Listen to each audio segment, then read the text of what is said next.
Dictation शुरू होगी 5 second बाद। 5 4 3 2 1 स्टार्ट। साथियों, 5वें भारतीय इंजीनियरिंग व्यापार मेले के उद्घाटन के अवसर पर मुझे यहाँ आप लोगों के बीच आकर बड़ी प्रसन्नता हो रही है।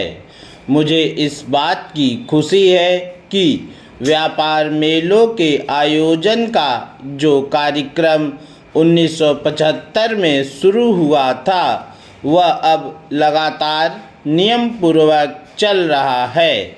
इसके ज़रिए उद्योग धंधों में विशेष रूप से इंजीनियरिंग उद्योगों में हुई भारत की प्रगति की तस्वीर प्रस्तुत की जाती है।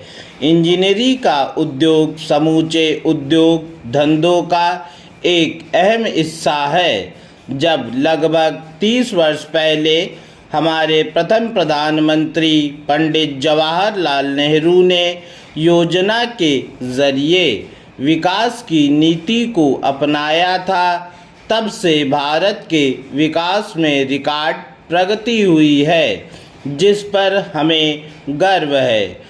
आज भारत संसार के मुख्य औद्योगिक देशों में से है। संसार के सबसे अधिक औद्योगिक देशों में इसका 10वां स्थान है और संसार में सबसे अधिक अनाज का उत्पादन करने वाले देशों में इसका 4था स्थान है।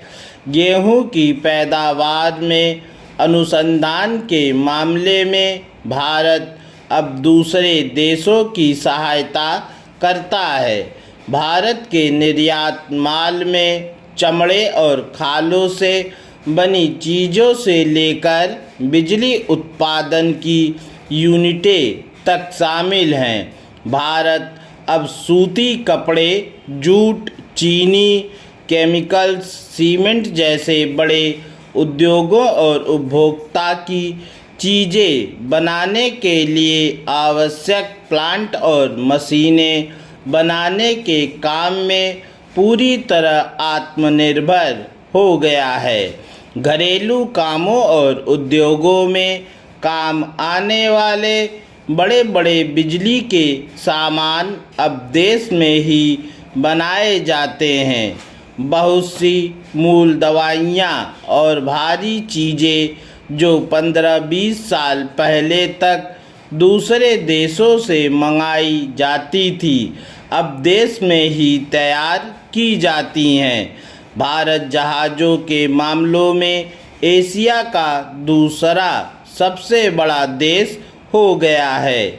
यह अंतरिक्ष युग में भी अच्छी तरह प्रवेश कर चुका है। बहुत सारे औद्योगिक सामान ऐसे हैं जिनके तैयार करने में भारत संसार के चोटी के देशों में से है। यह सब विकास इसलिए संभव हो सका है कि हमने बुनियादी ढांचे की सुविधाएं जुटाने की तरफ काफ़ी ध्यान दिया है। साथ ही हम यह भी जानते हैं कि अभी इस दिशा में और भी बहुत कुछ किया जाना बाकी है। हमारे महान प्रिय नेता पंडित जवाहरलाल नेहरू ने कहा था कि हमें अभी मीलों जाना है। हमें यह भी पता है कि अंतर्राष्ट्रीय आर्थिक स्थिति में प्रगतिशील देशों में भारी मंदी के कारण बहुत सी कठिनाइयाँ पैदा हो जाती हैं।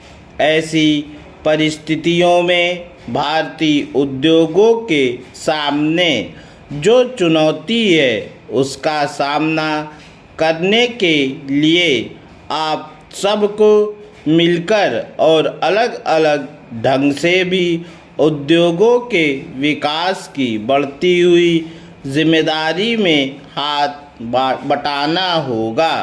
आज उद्योगों में उत्पादन के आधार को मजबूत बनाने की ज़रूरत तो है ही, साथ ही प्रौद्योगिकी को भी आधुनिक बनाया जाना चाहिए ताकि वह अच्छी किस्म की और अंतर्राष्ट्रीय दर्जे की हो। पूर्ण विराम।